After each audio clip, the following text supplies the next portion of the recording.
Welcome to the Radiate Wellness Podcast. I'm your host, Christy Clemens Hoffman. Each week we will discuss tools, tips, and ways to radiate your best life ever, interviewing practitioners, authors, and luminaries to help you on your path. Wellness, joy, peace, abundance. What do you want to radiate?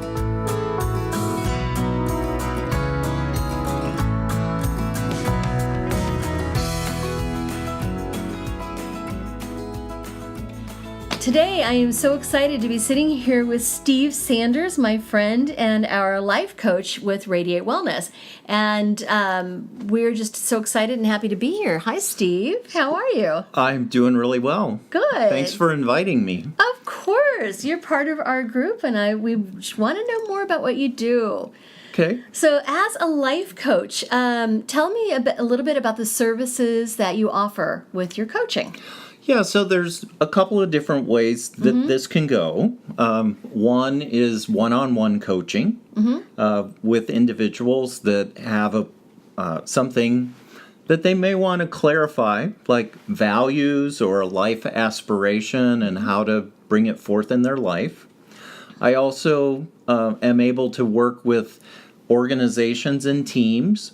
Right. Because coaching has a particular aspect about how people relate to each other. And so when it comes to teams and teams relative to management and those kinds of relationships. Yeah, those dynamics. Exactly. That's something that I also work with too. Right. And, kind of like that. We design custom programs for people's needs. Oh, that's wonderful. Yeah. And so how long have you been doing this? Yeah, so that's a great question, right? There was a decade of the 90s when I did it for 10 years. Really? Yeah, in the 90s I did. I did this for 10 years, and then I stepped away from it for about a decade. And then within the last 5 years, I've recommitted myself to it because I felt that I've grown differently and see that I have something to offer to people.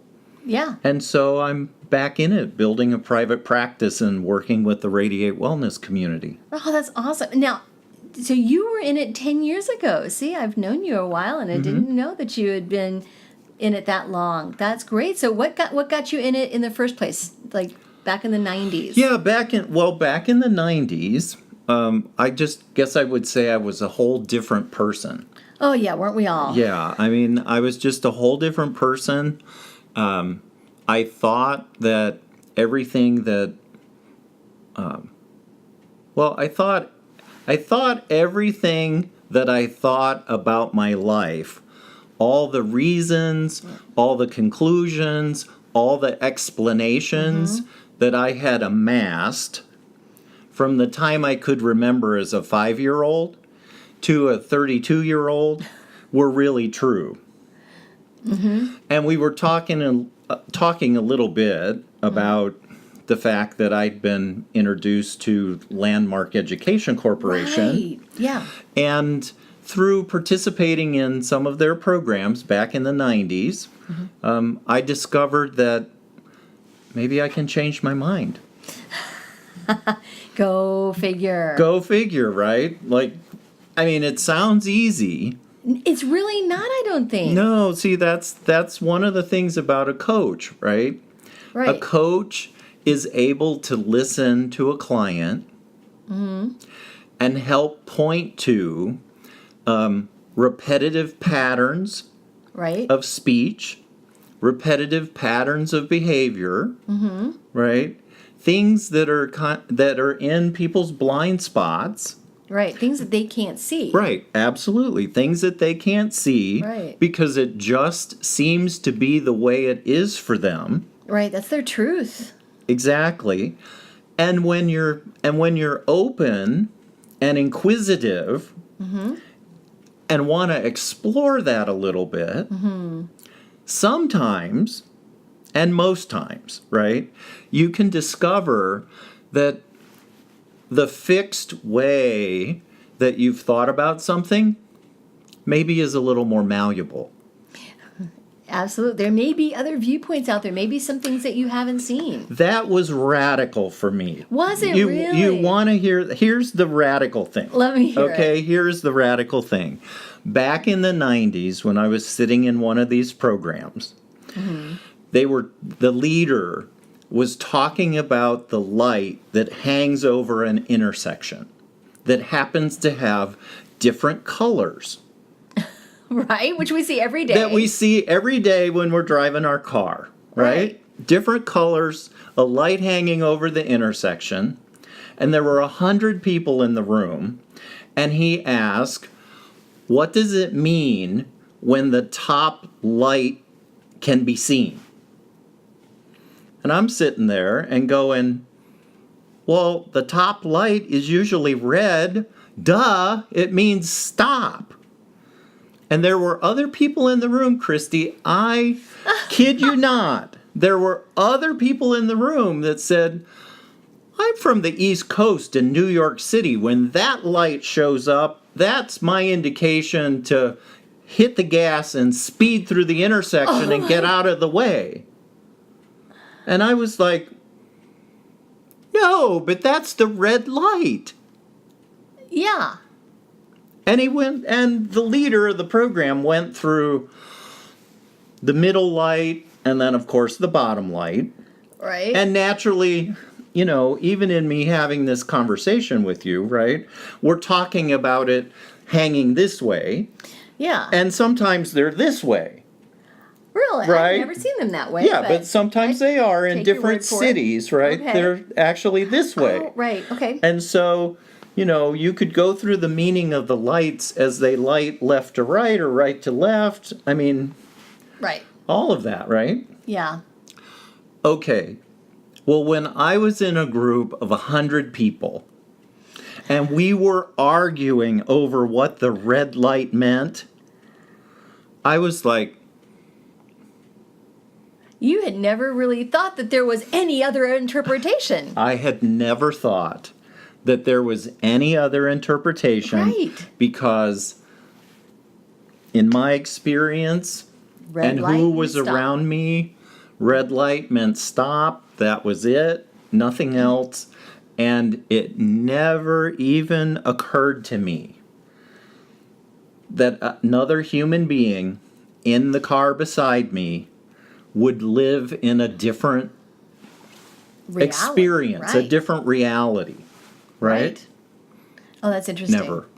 How did that change your life? How did it change your thinking? Okay, how did it not? Yeah, that's almost easier, right? Yeah. How did it not change my thinking? Right? How did it not change me, right? It was really the beginning of what has become a lifelong pursuit Yeah. of trying to get underneath and question assumptions Oh, interesting. that got put in place at some particular time that I don't even recall what happened per se, Yeah.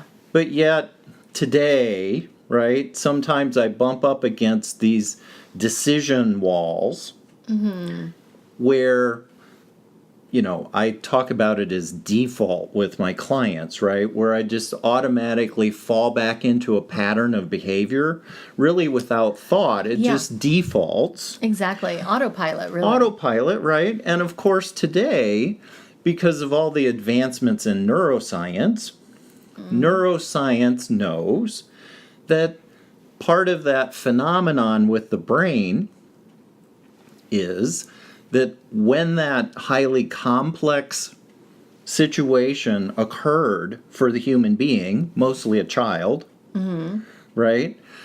The decisions they made as a way of survival to get them through it Right. became fixed ways of dealing with life, right? Because you solved the puzzle.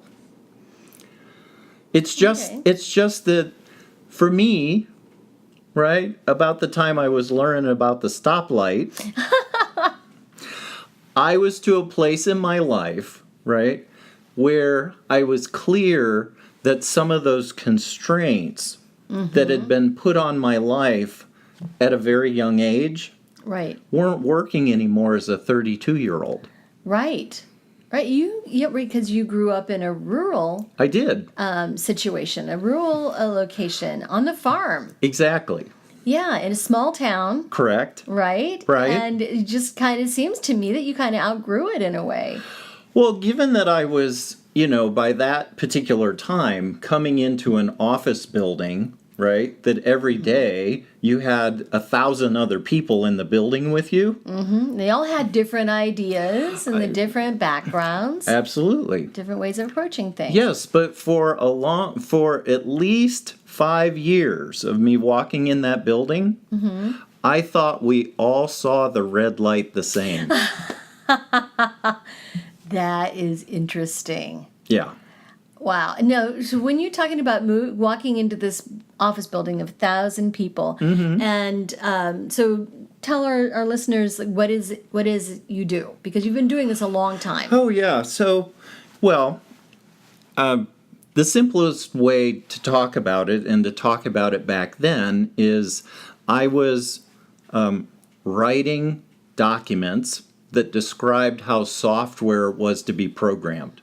Oh, right. And since the end outcome was making payments that ultimately wound up in checks being mailed to people, there was a particular accuracy that was expected. Yeah, right. And back to 1 + 1 right equaling 2. There was that kind of accuracy that was expected. Well, and with software, it's Right. like very binary. Very binary. It's either one, it's very, very black and white. It's very binary. It is. And then there were 1,000 human beings that didn't operate that way. Exactly. Yeah. That is quite a challenge. And then did it just this path of coaching them and trying to figure out what made them tick and how they could maybe think better, behave differently, did that even open up then? Not really. Not Yeah. immediately, right? I Yeah. mean, at that particular time, what it was for me was recognizing that I wanted to work better with my teammates. And I was a 28-year-old stepping into a supervisory role for the first time, and I had an interest in leading people, or who you were going to supervise for the first time. I had a particular notion about how I thought that ought to go, and so my initial interest was really how I could get them to perform better. Right.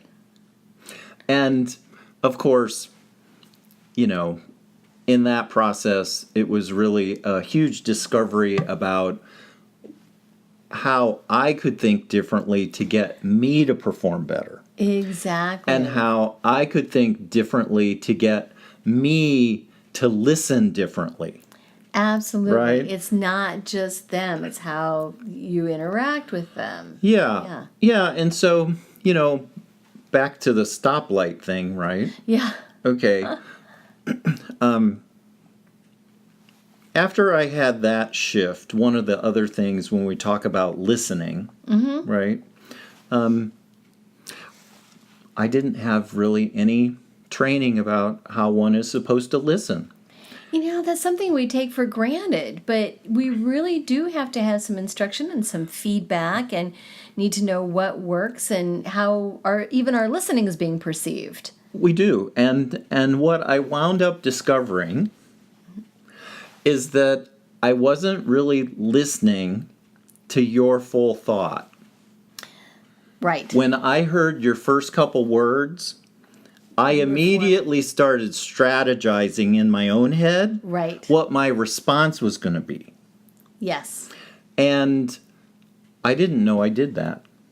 Right. But when I had a transformative experience that gave me some awareness Are you talking about the stoplight? The stoplight and Right. other things, right? Okay. That I got a level of awareness about how that is for other people when you're always jamming conversation back at them, right? That awareness allowed me to shift to behavior. Right. And it was so significant to some of my team members that they came and looked at me one day and they were like, "What has happened to you?" Wow. Is that a result of the landmark education? Sure, absolutely. Right. Absolutely. And when other people can see it in you, that's when you know you really are onto something. Exactly. Oh, I think that's wonderful. So how long after you started the landmark education series that you started like thinking, oh, I could turn this into coaching?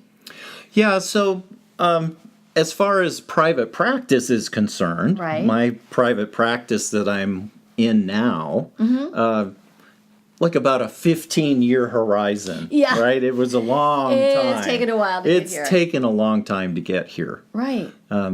But I think through that process, through that decade of coursework and instructing programs and different things inside the landmark education model, Yeah. right? I did learn something about myself. Right. And that is that I can be trained to listen differently. I can be, I have been trained to think Think differently differently. about myself. Absolutely. And life has become much more rich Yeah. when I'm willing to have a little bit of healthy skepticism about some of those past decisions and Okay. notions I have about myself. Okay. It's become so much more rich. Right. Absolutely. Yeah, and I mean, for instance,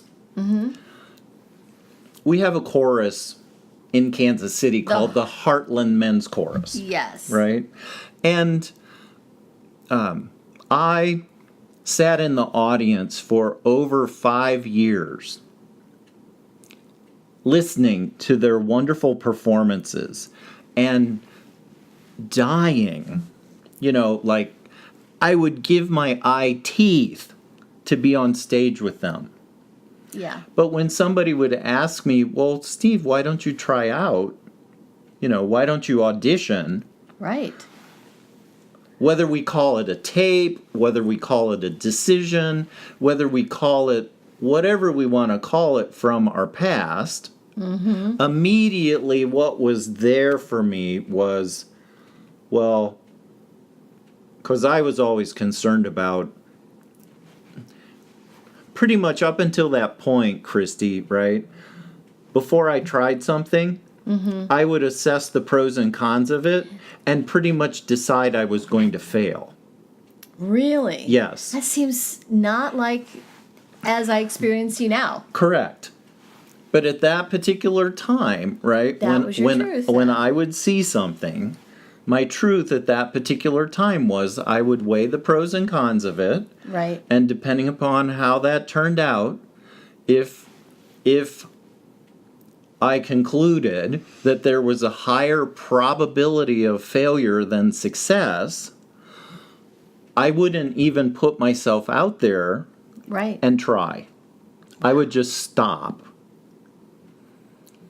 And now you're in the chorus. And now and now I sing with the chorus, and I've completed, I got my 12 participation pin, which means I've performed in 36 concerts in Kansas City, and over the course of my participation, there's 15 more concerts that I've done in Washington, D.C., with the Gay Men's Chorus of Washington, D.C., too. Oh, my goodness. So getting over that one blockage point Right. has really opened up a whole world to me Yeah. that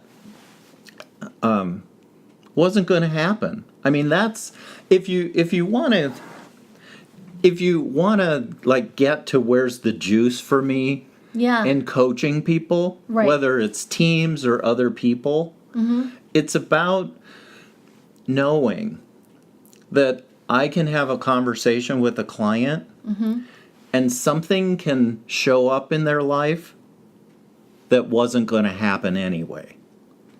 That is the greatest thing, Isn't to it? see somebody stretch themselves a little bit or find the confidence to take a risk. Right. Even if it's a calculated risk, right? But it's something that's a little bit beyond their comfort zone. their comfort zone, right? Well, sometimes all we want is someone to hold our hand and just be there next to us when we take these big, scary risks. or at least what seems like that. What seems like a big, scary What risk. seems like that, right? Right, to help us break it down. Exactly. Oh, that's wonderful. Now, when you first started getting into coaching, you were doing this more professionally, weren't you? I was. Like in your job. Can you tell me a little bit about that? Sure, I can. Sure. So, well, and I still do that. And you do that still. I continue doing that. But you cut your teeth in a way. I did cut my teeth Coaching on your job. on my job. So how did you get into that? And can tell me a little bit about that? Well, as what can I say about that? I can say that there was an open advertisement, an open call for people that were interested in going through a 12-month boot camp. Wow, that's yeah. To be huge. taught Yeah. a particular discipline for coaching inside companies.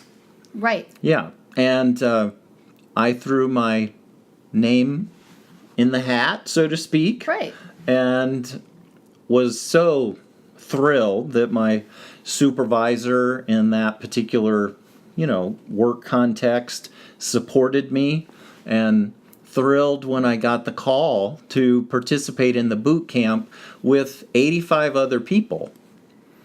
Yeah. That is impressive. A 12-month boot camp. Yeah. That is great. Yeah, it was a 12-month boot camp where there were certain times that we all came together as an 85-person cohort, I think they called it.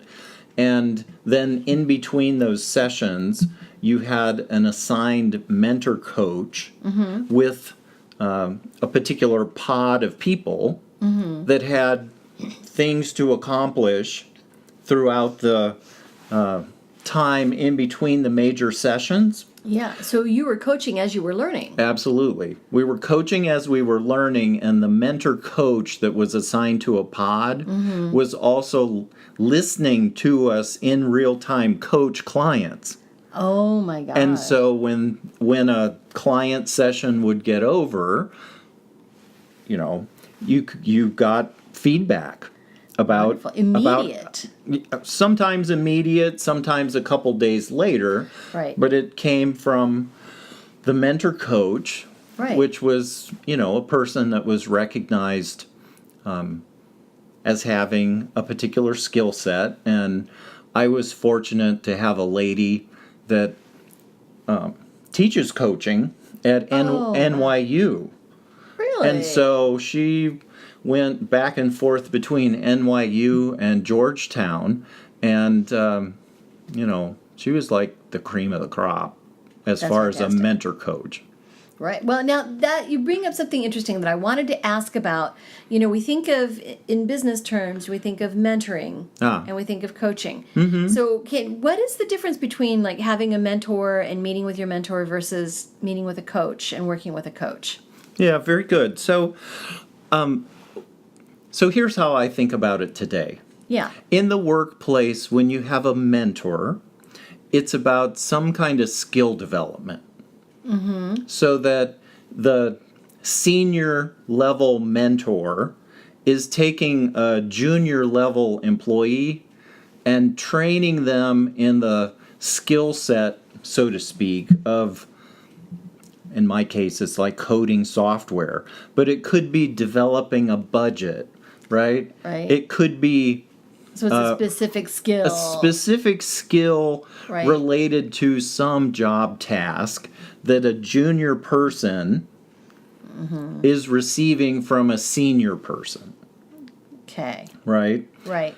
Distinct from coaching, where with what we've been talking about up until now, right?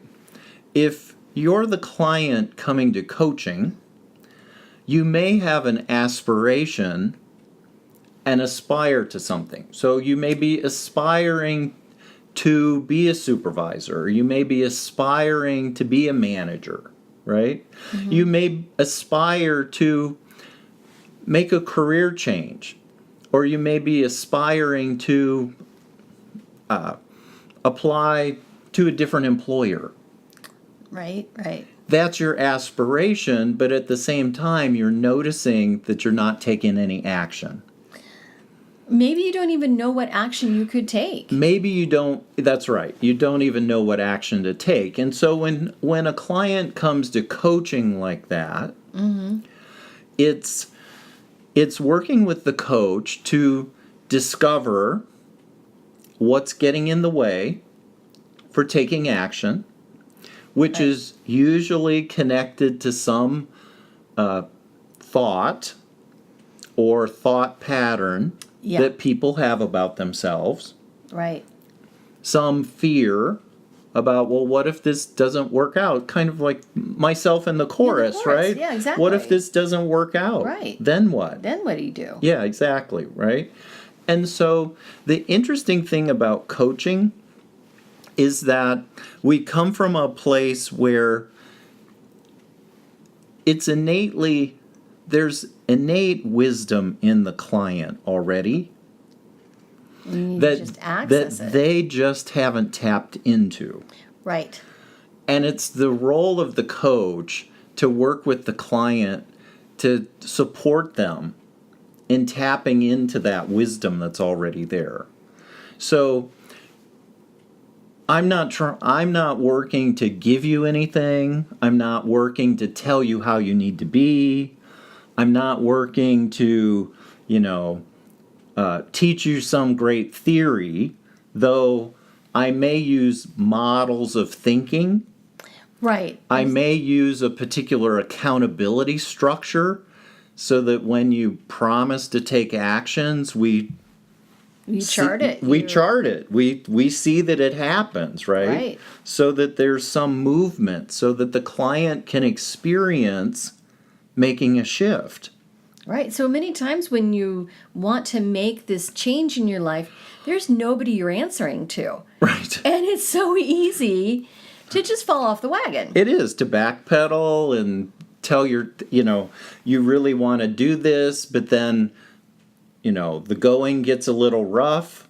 And I don't know for you, but I know for me, without my coach, right, I would go, well, I really didn't want to do that as bad as I thought. Right. Or it's too hard. Yeah, it just looks like harder than I thought. Yeah, this was supposed to be easy, and it's not. And so, right? Right. I so mean, that's an accountability partner. It is.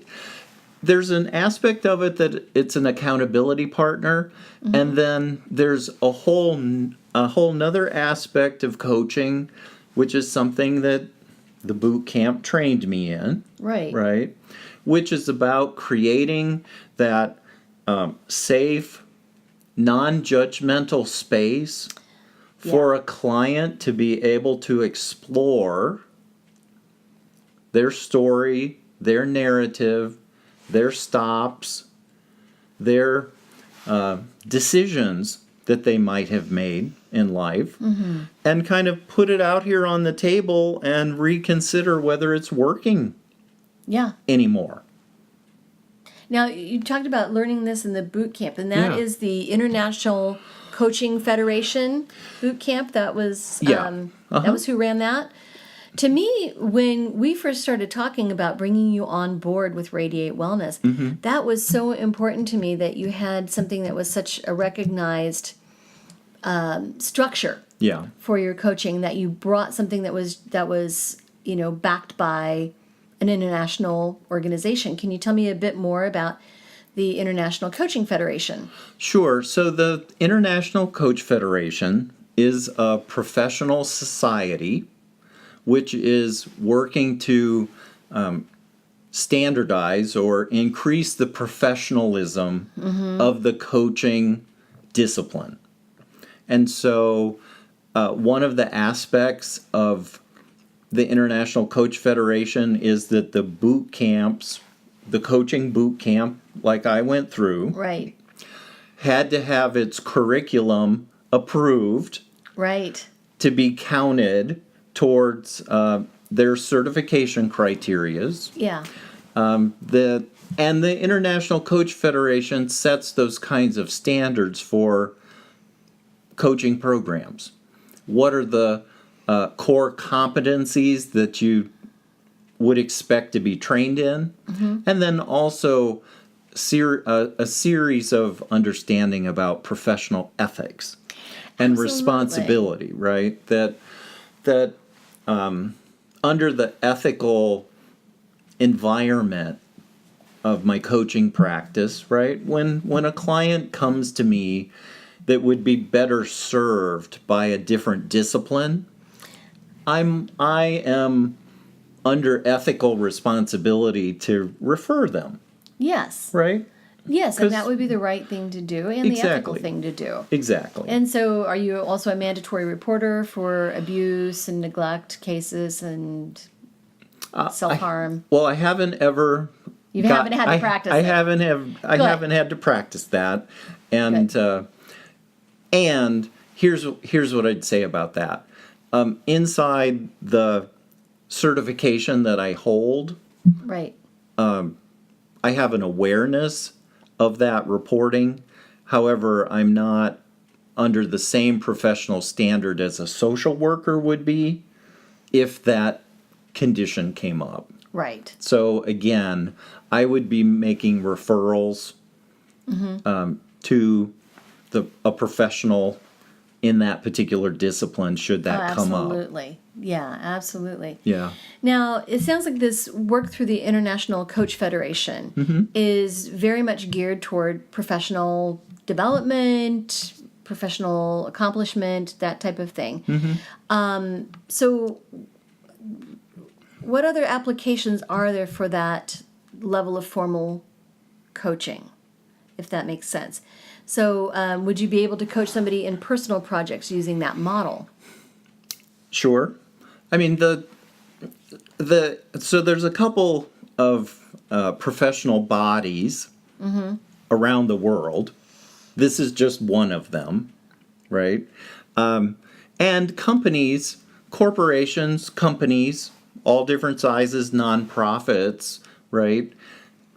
Use that as a credential Absolutely. when It's a they're foot when in the they're door, when they're way. thinking about hiring somebody, right? This is a baseline of understanding and training that people have comfort with, knowing what they're going to get Right. when they hire someone who has a credential from the International Coach Federation. Right. And like I said, for me, that was very important because I knew that there were standards, knew there was a certain level of training, a certain level of professionalism, and to Yep. me, because anyone could formulate their own coaching program and do. and it varies widely Right. in terms of ethics, professionalism, and results. So, it's great that you are a certified coach in this. You've also discovered other disciplines Yes. in coaching. Sure. So, yeah, like Mary Morrissey, Yes, the Mary Morrissey Life Mastery Institute. the Life Mastery Institute. Yes. I mean, that sounds fabulous. That's exactly what we're doing here in Radiate Wellness is mastering different aspects of our life. So, yeah, can you tell us a bit about that? Sure. So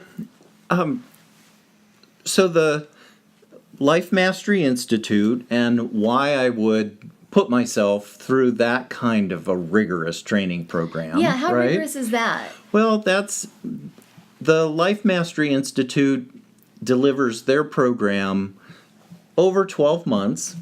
A lot of it now is online study, but there are 2 sessions where you come together as a live body of people working, right? And the particular discipline with the Life Mastery Institute is a real deep dive for clients and organizations. It could apply to organizations too, but mostly one-on-one. Mostly it would be clients or groups of people, right? That want to do a deep dive into values clarification, a deep dive into aspirations, what they aspire to. And one of the things about the Life Mastery Institute is that it's willing to talk about this from a spiritual perspective. Right? And some approaches for business and corporations want to have that very clear line drawn in coaching. To not take it into a spiritual realm. And one of the things that I wanted to be able to offer to clients was that spiritual dimension, should you want that. Well, because that's so much a part of who you are. Yes. Is the spiritual dimension. It is. I mean, because we also go to the same church, Unity Temple on the Plaza. We do. And we're both Unity. And, it's the whole concept of our thoughts create a reality, that we are all part of the Christ consciousness. Right. And how wonderful that you get to bring that into your work in coaching people in their life decisions and goals. Exactly. Yeah. Yeah, and in that particular regard, with the Life Mastery Institute, talking about this from a spiritual perspective, right? We would be talking about it that there is a life force energy that's breathing you. Absolutely. Because when the life force energy decides not to breathe you, right? Yeah. We have a particular description of that. We say she passed peacefully in her sleep. I call it croaking, but yeah, it's the same idea. It's the same idea, right? Right. And so there is a particular life force that's flowing through our bodies. Absolutely. It animates us. And it's always calling us to grow. Yes. Now, it was hard for me to consider that for a long time because I had such fixed notions about what was possible in my life. Yeah, going back to that, not understanding that you can change your mind. Exactly. That for me to consider that what has the leaves come on the trees and what has the flowers bloom and what has the blade of grass grow, I can't escape from that. No, you can't. No, I can't. Okay, well, it's part of you every waking moment. I understand, but it took me quite a while in this journey of coaching and my own transformational development. Right. To have an appreciation for that. I love it. Well, it's almost like you couldn't have this realization without coming from that place of not knowing and not being in a position to question. Exactly. So, right. Exactly. Oh, man. So this work that you're doing has been, transformative for you in terms of doing the work. Yeah. And that's amazing, and you get to bring it to your clients. Exactly. Now, what type of coaching? So I know there's a difference between the coaching disciplines that you use, and so can you tell me a bit about how you kind of go between those? It's almost like code switching in terms of code switching if you've got 2 different languages and you kind of flow between them. So these different disciplines, how do you move between them?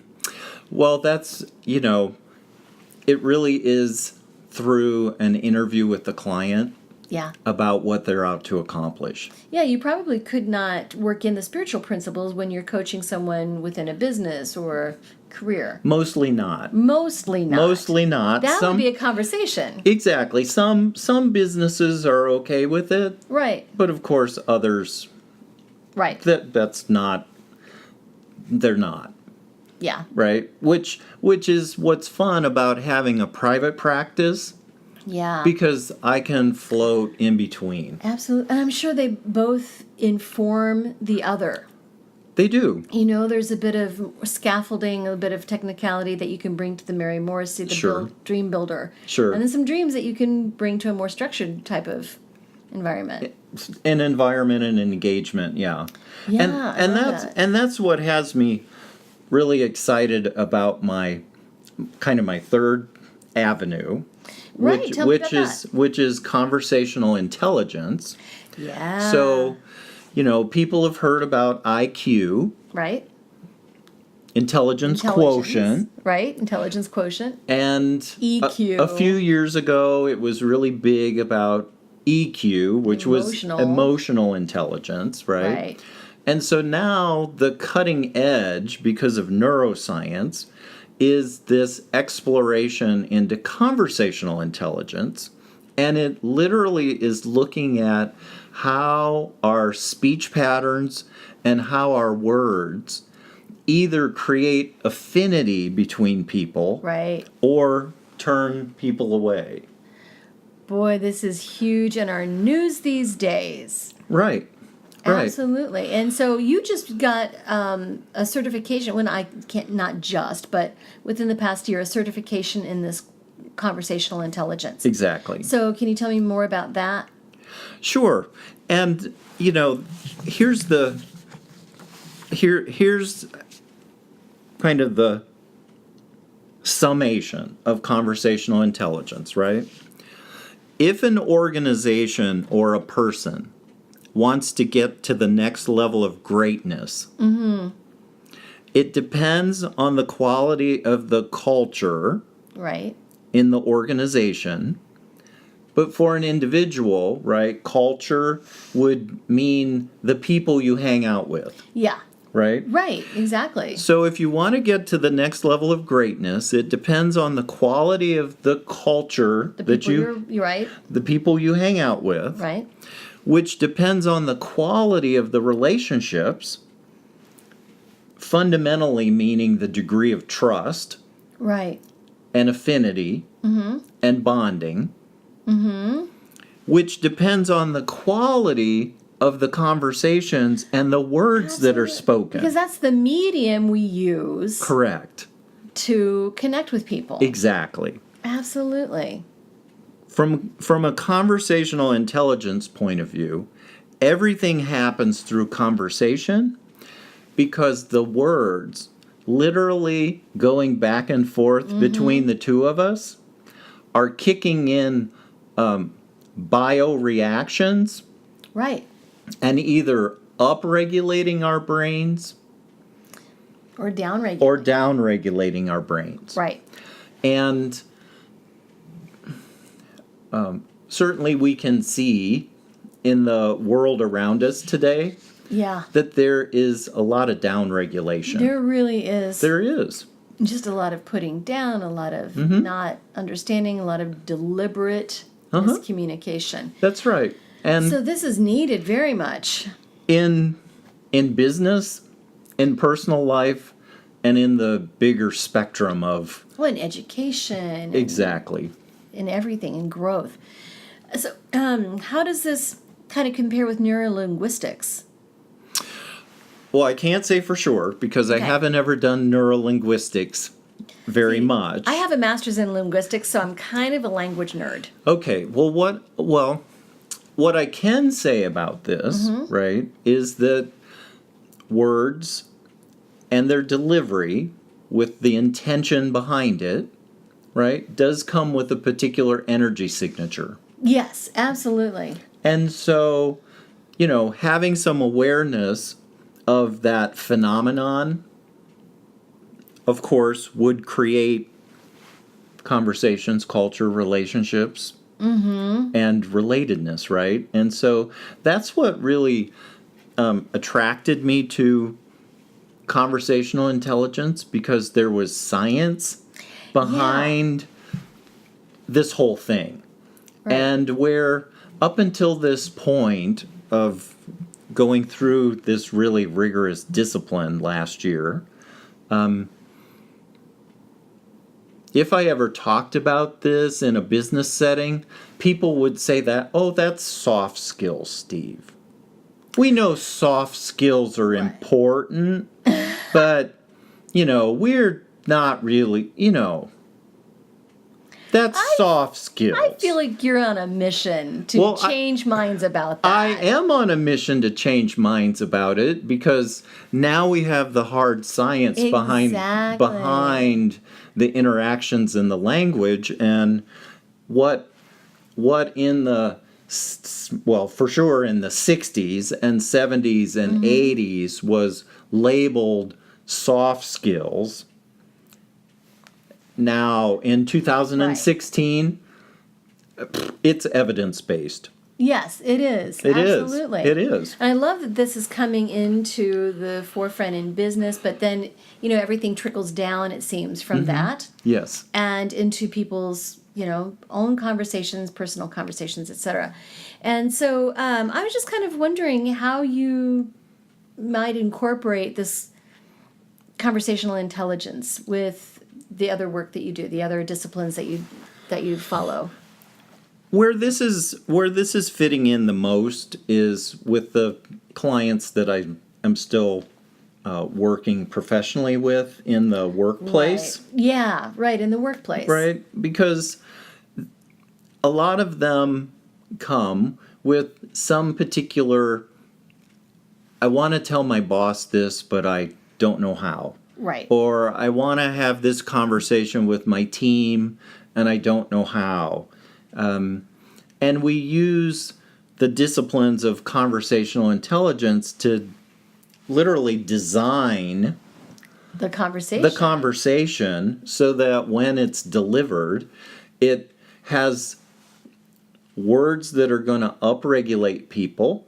Yes.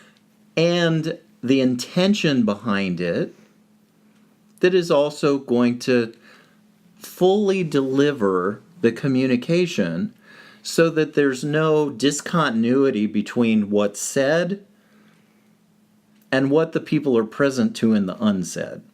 That's one thing that a coach can be really useful with a client, right? Because we can pick up on when there's that misalignment. Absolutely. Between what's said and what's communicated. Because people think that communication only occurs through the words. And that's not true. And you can hold up that mirror to people so that they can see the full impact of what their words are. I think that's powerful. It totally is powerful. And when you combine that with neuroscience findings, right? That with the way our brain works, we assess whether or not we can trust somebody within 0.07 seconds. Oh, yeah. Yeah. Yeah, I taught a class on intuition last week, and there was someone from HR in the class, and she said that within a few seconds she knows if somebody's going to work out or not when she's interviewing them. Yeah. There's so many other cues. And from a conversational intelligence discipline, right? We know that both of us operate inside a field, and when two people are within 10 feet of each other, those fields begin to interact, and there's things that get communicated through the field well before you and I say the first word to each other. Oh, absolutely. Yeah. You read their energy. Your energy has a conversation, if you will. Exactly. With the other person's energy. Exactly. And so if someone has a hard time just communicating, if someone just is not really in touch with their words and the impact of their words, can they learn to use conversation more masterfully? Yes. then. Yeah, that's the whole point. That's the whole point. And But that's, can they that's make a big radical shift like that? Well, so I'm going to say yes. and they got to wanna. And they have to want to. They have to want to. I mean, there has to be, that's the thing about the clarification with coaching that's useful for a client, right? It's not just your work, it's theirs too. Yeah, it is You don't come in with the magic wand. No. They got to wanna. They do. They got to wanna. And there's got to be, much like me telling you about having the notion, having the aspiration, seeing myself in my dreams, being on stage performing. Right. There's got to be something like that is worth putting yourself through the temporary uncomfortableness for the possibility. Right, we have that to you have see. the aspiration, the idea of the aspiration before we can create it. We have to have the image of it. You do. So there was another question I was going to ask you, and so how do you move through all of these? Like, do they just kind of flow seamlessly when you're talking with somebody? Pretty much. Pretty much, right? Pretty because much. You've got all these tools in your toolkit. Yeah. That you just pull out the right tool At the time. Okay, so tell me, what type of things do people come to you for? What are some of the goals that you've been helping people with? Sure. So, for example, Right. I have a client that was in congregational ministry and stepped away from that to be in seminary academia. Interesting. And has now accepted a call to go back into congregational ministry. And we set up a series of sessions to look at whether there was anything incomplete from the prior congregational experience, either in leadership or delivery of a vision, that would be a gotcha stepping into this new role. Right. Right? And we also did some work to distinguish the difference between church administration, distinct from leading a congregation towards a particular vision. Two different skill sets. Very different. And you don't have to know what these skill sets are. It's the client brings that, and then you can help unpack that, I suppose. Exactly. Right. So that's one example. Right, what else? Another example, I'm working with a client now through the Life Mastery Institute methodology of dream building. Right. She's going from a highly successful career as a nurse into retirement. And she knows that there's something that needs to be created going into that next phase of life, because she isn't wanting to adopt the traditional notional, conversation in the world around us about retirement, which is, for some people, right, you retire and you just shut down. Right. And she doesn't, and she has financial resources. However, she's not going to find herself on the golf course every day. Right. Right? And so it's about creating what this next phase is going to look like. And we're going through a structured 12-week program. I love where we are very methodically looking at the creation of that next phase. I love that. And so, like, in terms of, how our listeners might respond to the concept of coaching, you're really helping her determine what her goals are, determine how it's going to look, determine what she really wants. Correct. And then help her set it up so that she can move seamlessly to that next step.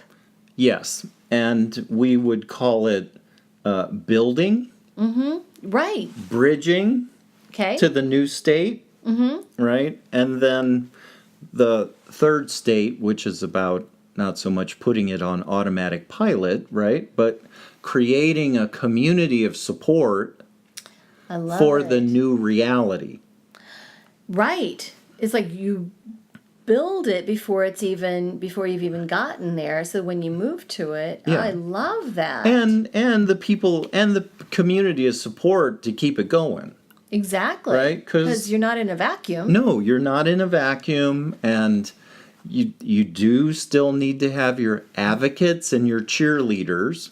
Right. And how do you go about creating that next community when sometimes for people, I know for myself, right, now that I find myself also in a work environment. Right. So in the work environment, you're naturally surrounded by people and people that you click with. Right. When you are making the transition into retirement and taking yourself away from there, naturally the relationships change. You don't have access to your best buds anymore because they're still working. And so how do you go about creating that next community of support? Right. You're going from an environment where your day is very structured, you know who you're going to see, and then there's nothing. It There's can be nothing. boredom. So you're having to create it. Yes. Create your structure. Yes. And I love that you can help her figure out what she wants that structure to look like. Yes. You can help her find her resources and find her people, find her some support and community. I love that. So when you're working with clients, and we're just about out of time here. So when you're working with clients, how do they set up an appointment with you? Through our website. Through the website, Through our website. radiatewellnesscommunity.com/appointments. Correct. And you work primarily over the phone. I do. Over the think so. phone and Zoom Great. video A lot of conferences people if like somebody wants Zoom. Well, what's great about Zoom, you can record the session. And so then you've got that to go back to refer. Correct. Oh, that's wonderful. Now, you do work a full-time job. I do. And so your hours are mostly the weekends and evenings. Correct. Wonderful. And then I'm assuming you can, working with Zoom and over the phone, you can work with people across many different time zones. Exactly. It's really about when a client can find themselves in a space where they can do work Exactly. and it matches, with my availability. Right. Because it is important for a client to set themselves up in a environment where they feel that they can be authentic. Sometimes that's a home office, with the door closed, the kid's not bugging you, right? It really is a client understanding that for the next 55 minutes, 60 minutes, right? This is my time for me, for my growth, my development. Right. Right. And they treat it as such. Exactly. And there's some sacredness Absolutely. to that particular environment, and it gets treated as such. Right. It is right. It's inviolate. Now, I've got just a couple more questions before we go. Okay. I was wondering if you had any resources that you could recommend to people, resources that you like, maybe some books or websites that you think are helpful for people if they want to know more about coaching, or just they want to know more about conversational intelligence, perhaps. Sure. Well, we can start, if you want to know about the professional discipline of coaching, the International Coach Federation.org talks about the criteria and the professionalism and the ethics. I could recommend the current book I'm looking at. What are you reading now? I'm reading now a book that's entitled The Gift of Imperfections by Brene. I love that. Brene Brown. Brene Brown. Yeah. Oh, she's wonderful. Yes. The Gift of Imperfections. Yes, The Gift of Imperfections. Oh, wonderful. And I open that every day. And that's awesome. That's great. I've spent quite a bit of time with it over the weekend, and it's changed my mind about some things. I love it.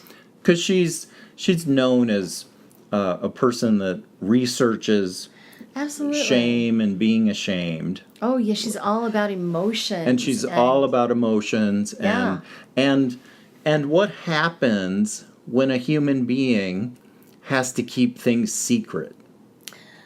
Oh, interesting. And certainly one of the things when a client creates a safe space with a coach is there's this permission granting to bring some light to things that might have been held secret before. That is a very good point. Mm-hmm. This is not necessarily just very surface level, is it? No. You could run into unpacking some old stuff. Absolutely. And so people should know that and be prepared for it. It might come up, it might bubble up. That there can be surprises like that. I guess I'll leave it at that. And I promise you, you will find with a coach that you really are bigger than any circumstance, situation, or condition that may have happened. And while in the moment there might be some tears and snot, you'll make it through. Yeah. And on the other side of it, your life will look different. I love that. What I like about what you do is how it relates to coaching. My daughter is into every sport she can get into. Mm-hmm. And coaches, the really good coaches, take the player or the participant and bring out the absolute best in them that they didn't even know they had. Right. And just coax it and encourage and pull it out. And I think that will benefit everybody. Oh, it does. And, I think at the beginning you kind of asked me about my motivation. Yeah, right? I did. And here's what I can simply say.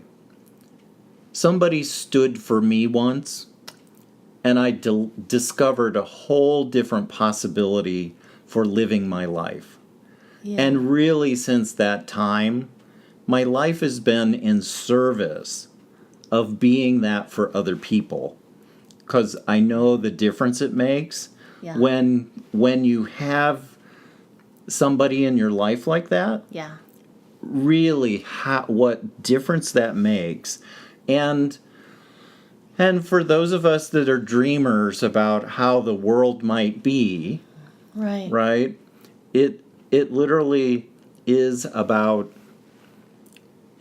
raising awareness so that people aren't on default. Yeah. And that's what I've given my life to. I love it.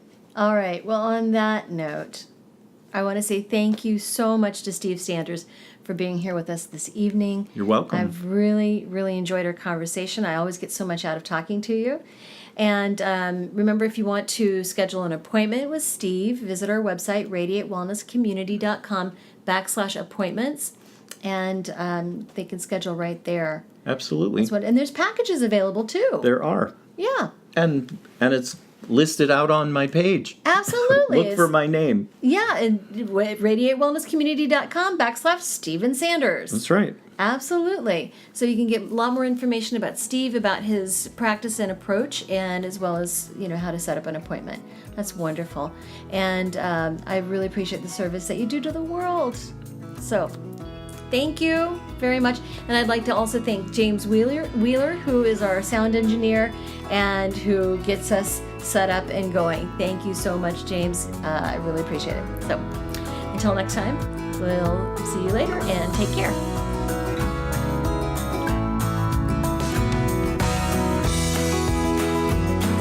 Radiate Wellness is a community of holistic and alternative healers and consultants based in the Kansas City area, dedicated to helping you create spiritual, energetic, and physical well-being. To learn more about our practitioners, services, classes, and events, or to schedule an appointment, visit us at radiatewellnesscommunity.com.